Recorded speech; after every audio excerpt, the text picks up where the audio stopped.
How are states building coalitions of their regional ecosystems? We'll talk about that today on Builders Live.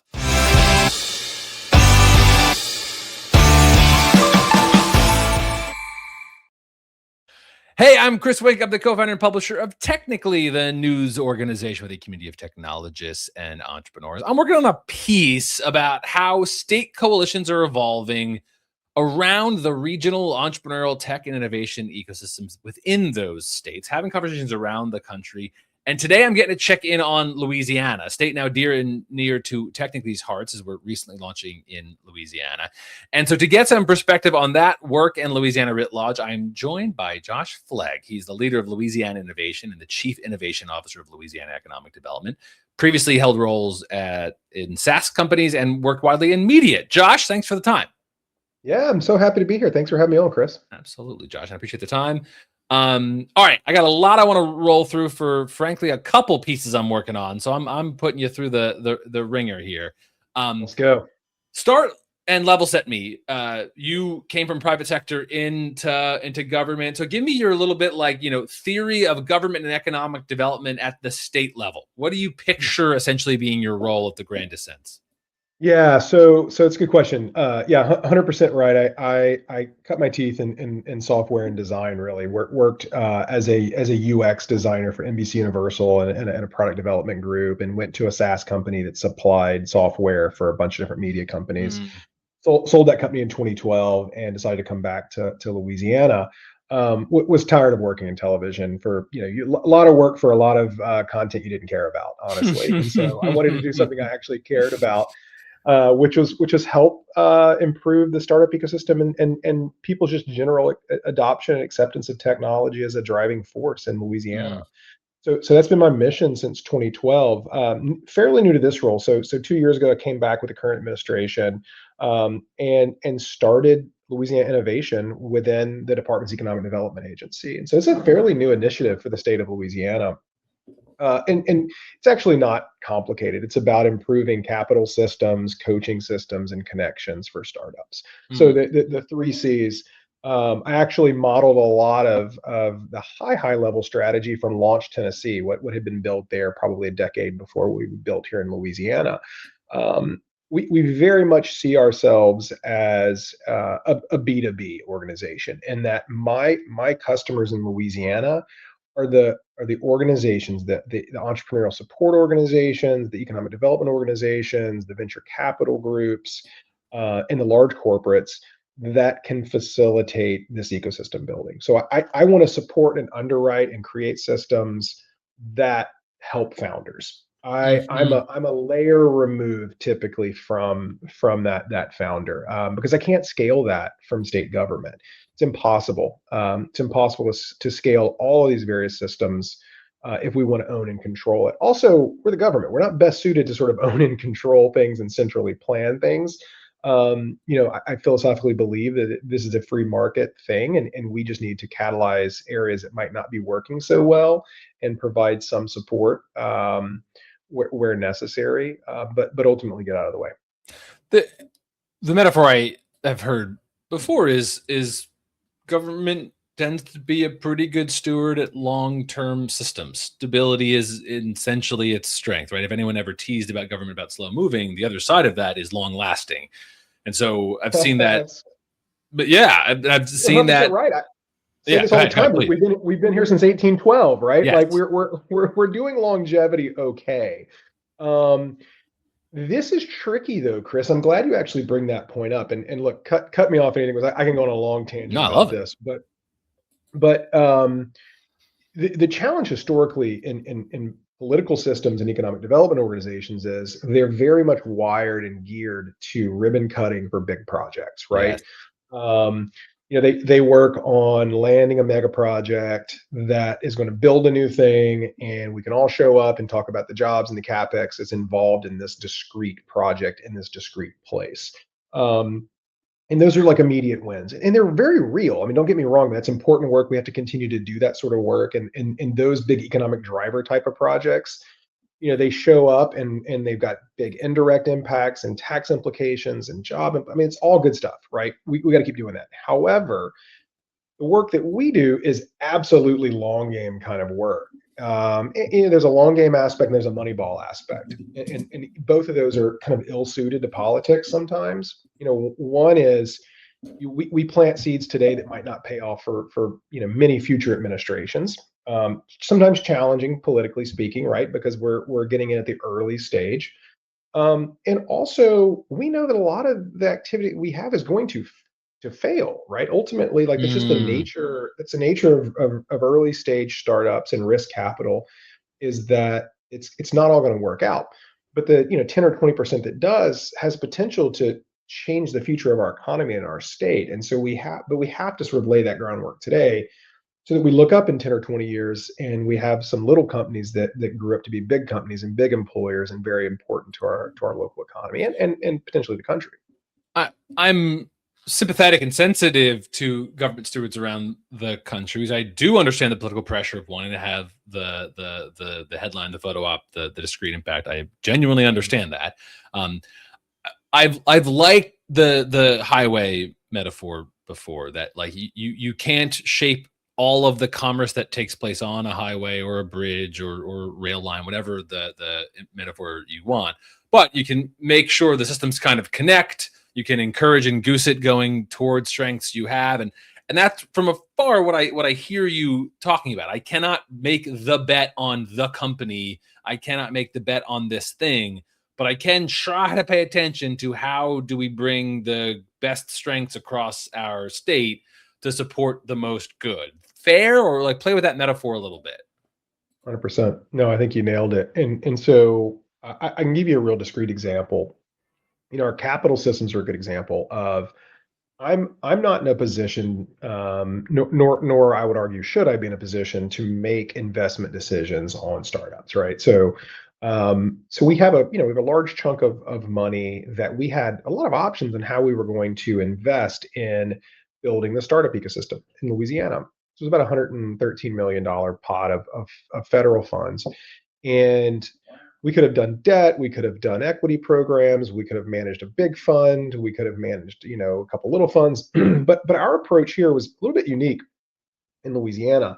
And I believe it's working. And it was to say, look, I don't want to make those direct decisions. I want to make sure that like we have a very broad base of decision makers, and so that have a mission that's somewhat aligned with our broader mission, right? And so what we've done is build the largest fund of funds network of its kind under this federal program in the country. So I'm a limited partner in 12 different seed Mm-hmm. capital funds across Louisiana, where I'm just a catalyst. I give them the initial seed capital. They have to match it with private capital.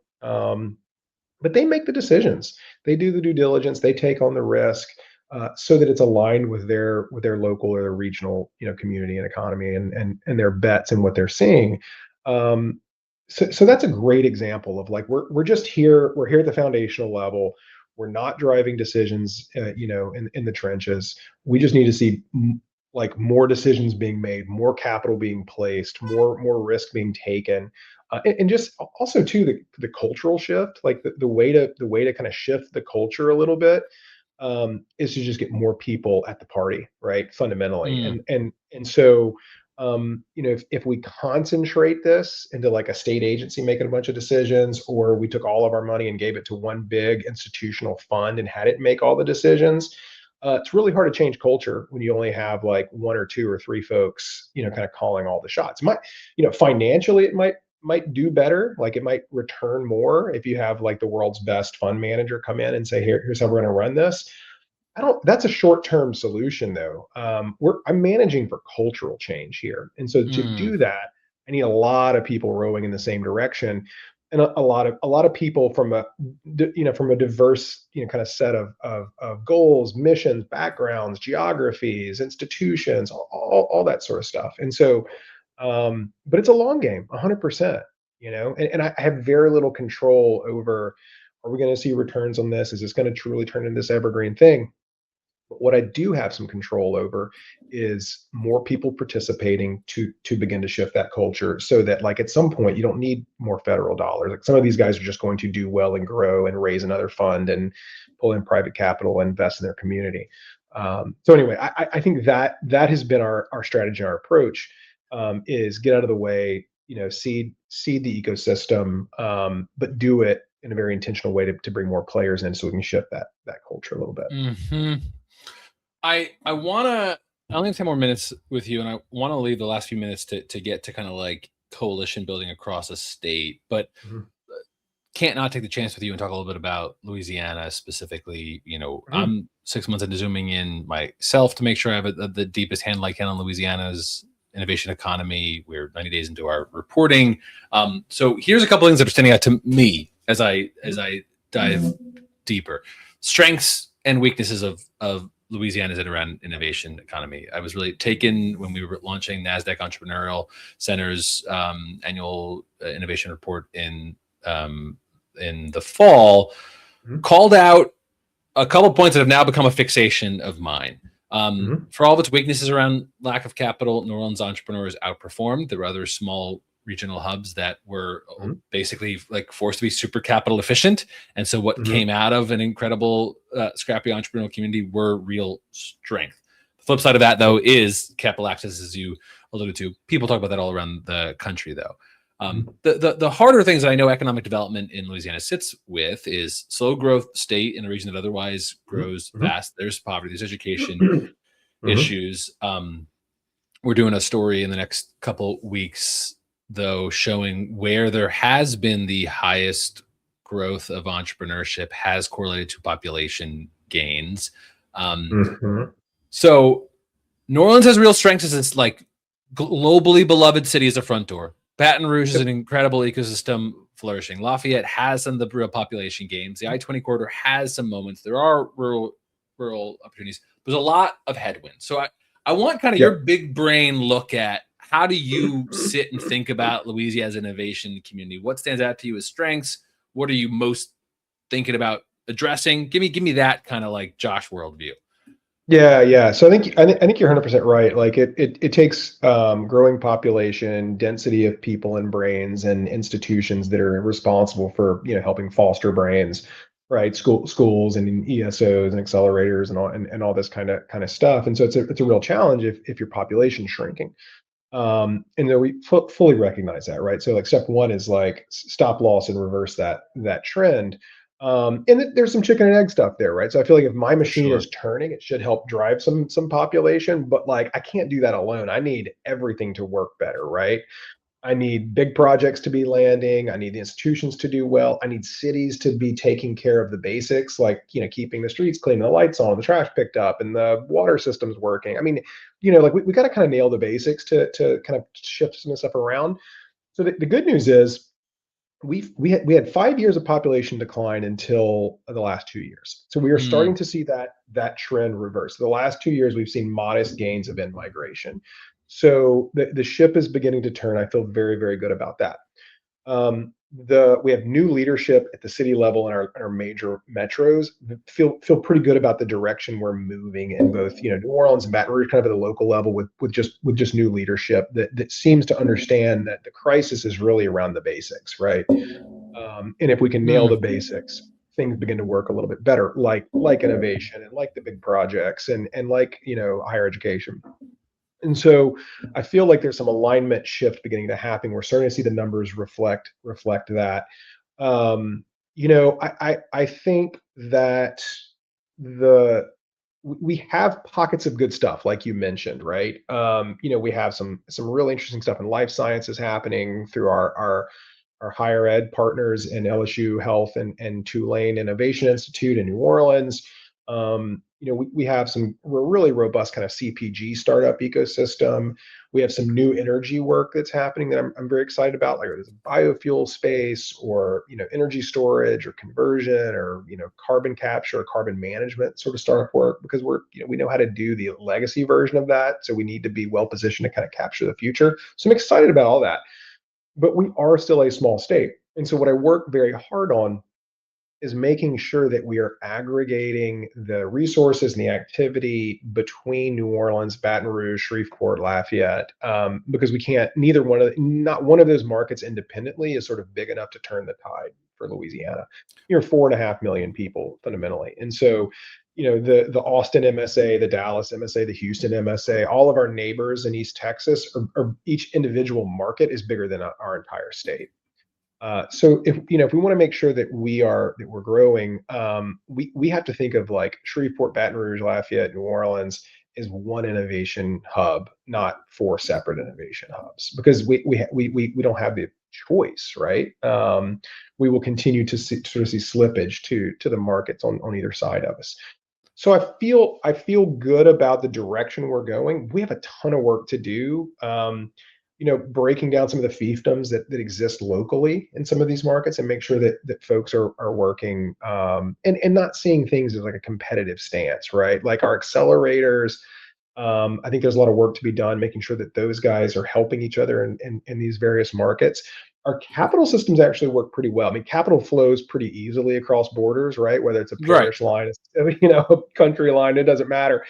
So I feel good about the fact that like I've got VCs now that will do deals in Shreveport and Lafayette, but they might live in New Orleans and they show up at these events, right? They're showing up across the state.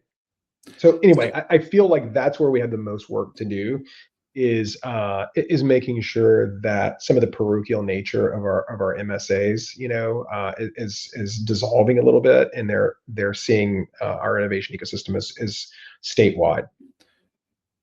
That might serve well to be kind of the last couple minutes I get with you, because also my take is I've consistently across those ecosystems within Louisiana found incredibly informed, impressive people. We talked earlier on like Tim Williamson's work that led to Idea Village, Tony Zanders and the team at Nexus Louisiana, the ecosystem work having Lafayette, people talking about I-20, I-10 corridor.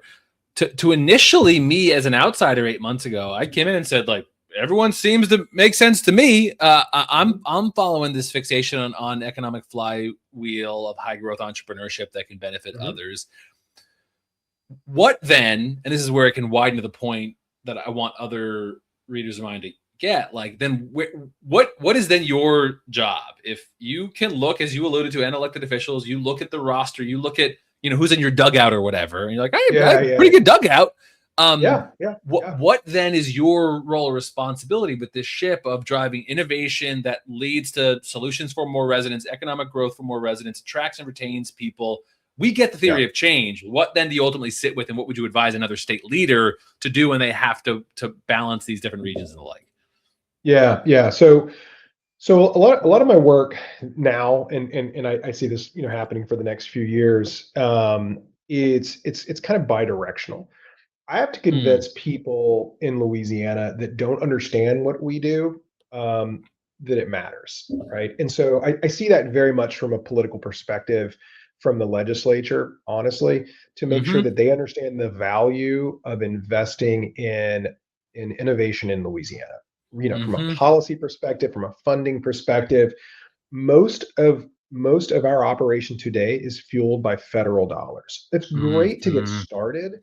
It's a great bump, but it's lumpy, right? And it's I can't depend on the feds, and we also shouldn't depend on the feds to take care of our state. And so I have to convince legislators and institutions in Louisiana that this is a worthy cause, right? So I spend a lot of time doing that. On the other, and then also that we're institutionalizing this beyond federal programs. And so that the state of Louisiana is participating in a very kind of predictable year over year way.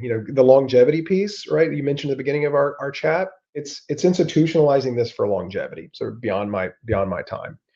So that's half. The other half is like, how do we lift up the good actors and fill in the gaps? Right. So you mentioned Idea Village, you mentioned Nexus, Opportunity Machine in Lafayette, our friends at EAP in Shreveport, Startup Prize in Shreveport. So this is my squad of, and I'm not, that's not an exhaustive list. There's of course, you'll get yourself in trouble. There's always more, of course. There's always more. But truly, this is my kitchen cabinet, right? Of folks that they do good work in their community. And if we can figure out how to support them for growth in their own community and then statewide to help me fill in gaps. We have gaps in geography and we have gaps in industry. So, geography is easy, right? They're just places where we're not doing enough. And I truly believe that if we can do more in some of the underserved parts of the state, then I can get that top-down political support as well. So I just need to show up in more communities, and we need to show up kind of consistently in more of these communities and do more, because then it'll unlock this institutional state-level support. And then the other is like, just there are areas where I know we're not doing enough, but we have so much potential. Aerospace is a great example with this long legacy of we make rockets in Louisiana for bringing people into outer space, right? And yet, the people that play in that world are like the big primes. It's Lockheed, it's Boeing, it's Textron. Those guys are big employers and they do good work. But the reality is, commercial space is looks a lot different, is changing the world as we speak, and yet we have not captured our share of that from kind of a startup growth perspective, and we have all the infrastructure to do it though, right? So that's an example of somewhere like from a domain or an industry perspective where we just need to invest more time and money to catalyze a little bit more activity, because we have a right to win in a space like that, and yet I think we're underperforming. So that give you a sense there. That's kind of the big things, the big picture stuff we're trying to work on, the things we're trying to fix. And then, how do I get my squad to continue to grow and scale in industries and geographies, across the state, so we can just do more. I like the bidirectional is real advice. I've heard that a ton of like, I have to work and show why our innovation is not a sideshow. It is the beginning of the economic flywheel. I'm the beginning of the supply chain for those jobs and the opportunity you want later on. That makes sense to me. And then you have to do the like meta ecosystem work of the people doing ecosystem work. I then have to make sure they're stitched together. That makes sense. I'm going to lose you now. So send me off with something a bit lighter. I can use. You mentioned you worked elsewhere, you traveled elsewhere, came back home to Louisiana. Give me a little bit of, if there's any memory you have of when you knew you were back home, or when you knew you had to go back home. Was there kind of like a cultural moment or a memory or a thing or an experience, a mannerism, a cultural thing that you're like, that's distinctively this? I don't know how much time you have, Chris. I mean, we can unpack this for hours. So there's a couple things that like tug at my heart when I was living in New York City and I was like spending late nights working on text to television applications for Bravo and hating everything I was doing. And I'm fine throwing shade at my friends at Bravo. So I think when LSU was racking up some national championships in the aughts, I missed that. I don't know if you heard my Go Tigers sound. I got my soundboard going back here. That's a big one. I also think as a kid, I took Mardi Gras for granted because it just showed up every year. I spent time living in other major cities and traveling the world. There's nothing quite like Mardi Gras, and especially in a place like America that, for better or worse, the corporations have infiltrated every sacred institution and party in this country, except for Mardi Gras. It is the largest decentralized, unowned, non-corporate party in the world. No one can buy it. No one can own it. And it is this like headless monster that is a special thing in a homogenous world. And so I'm pro Mardi Gras. So I like to use the lessons from Mardi Gras to figure out how we built something in innovation, right? Like it can be headless, it can be unowned, but how can it be those things and operate at a real high level? And so it's Mardi Gras, man. I'm in it. I love Mardi Gras, and I love what Mardi Gras teaches us about how we can build something special here and do it our own way. Josh Fleig is the leader of Louisiana Innovation and the Chief Innovation Officer of Louisiana Economic Development. Josh, thank you so much for your time. Absolutely, Chris. Thanks for having me on. Appreciate you. See you next time, friends.